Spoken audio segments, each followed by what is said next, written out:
Iran से लेकर भारत तक एक मुद्दा ऐसा जो लगातार शांत होने का नाम नहीं ले रहा है। मिडिल ईस्ट में बढ़ते तनाव और ईरान से जुड़ी बड़ी घटना के बाद इसकी गूंज अब भारत तक सुनाई दे रही है। हालात ऐसे बन गए हैं कि कई जगहों पर लोग सड़कों पर उतरकर अपनी प्रतिक्रियाएं दे रहे हैं। खास तौर पर शिया समुदाय के बीच गहरा दुख और आक्रोश देखने को मिल रहा है। दरअसल हाल ही में ईरान के supreme leader ayatollah Ali Khamenei को लेकर बड़ी खबर सामने आई थी, जिसके बाद कई देशों में चर्चा तेज हो गई और भारत में भी कुछ जगहों पर मातम और प्रदर्शन की खबरें सामने आने लगी। इसी बीच उत्तर प्रदेश की राजनीति में भी इस मुद्दे को लेकर बयानबाजी तेज हो गई।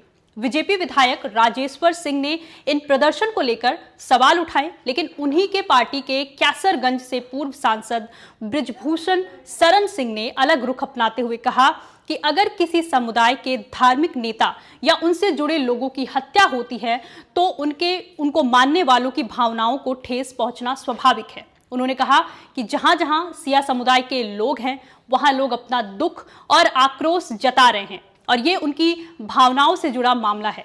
बृजभूषण शरण सिंह ने यह भी कहा कि मौजूदा हालत पूरी दुनिया के लिए चिंता की बात है, क्योंकि युद्ध किसी के लिए भी अच्छा नहीं होता। उनके मुताबिक आज कई देश इस टकराव की स्थिति में उलझते दिख रहे हैं। हमले हो रहे हैं, हत्याओं की खबरें सामने आ रही हैं और इससे पूरी दुनिया में बेचैनी बढ़ रही है। उन्होंने साफ कहा कि भारत समेत पूरी दुनिया यही चाहती है कि हिंसा बंद हो और बातचीत के जरिए कोई रास्ता निकले, क्योंकि लगातार बढ़ता तनाव सिर्फ नुकसान ही पहुंचाता है।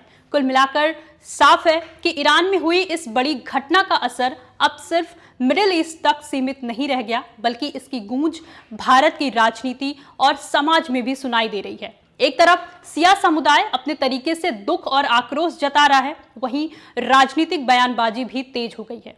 लेकिन इन सब के बीच सबसे बड़ी बात यही है कि बढ़ता तनाव किसी के लिए भी अच्छा नहीं होता। ऐसे में नजर इस पर टिकी है कि हालात कैसे शांत होते हैं और क्या आने वाले समय में बातचीत के जरिए कोई ऐसा रास्ता निकल पाएगा जिससे तनाव कम हो और स्थिति सामान्य हो सके। आप देखते रहिए नारी टीवी यूपी। नमस्कार।